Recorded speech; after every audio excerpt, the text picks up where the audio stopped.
Okay, boys and girls, I wanted to read this book to you. It's about reptiles and amphibians.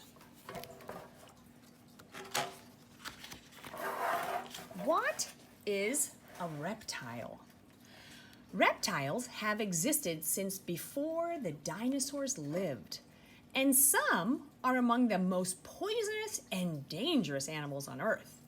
There are many different reptiles, but they all have scaly skin, cold blood, and most lay eggs.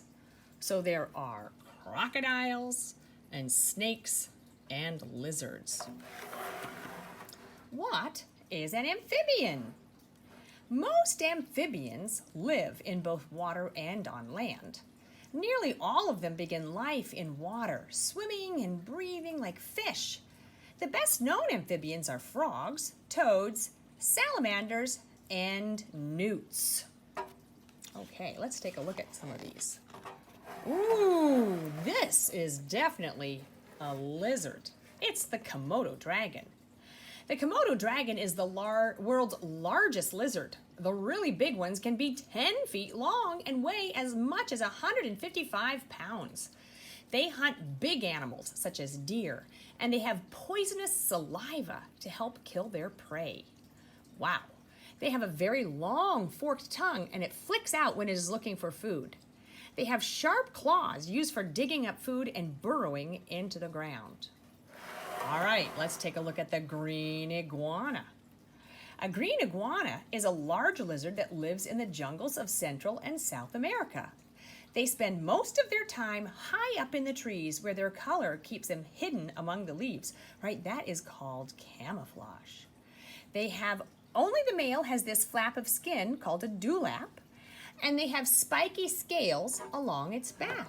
Okay, let's look at some amphibians. These large, noisy frogs are famous for eating huge amounts of insects, small mammals, and even other frogs. It's a bullfrog.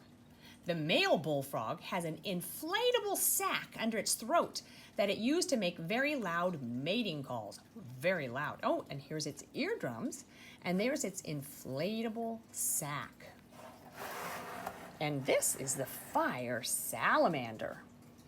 The strikingly colored fire salamander is an amphibian that spends its time entirely out of water, living in forests, hills, and woodland.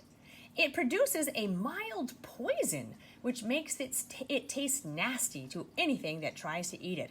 Well, that is a good strategy to make sure that it doesn't get eaten by predators. Fire salamander. All right, so boys and girls, that was some examples of some reptiles and amphibians.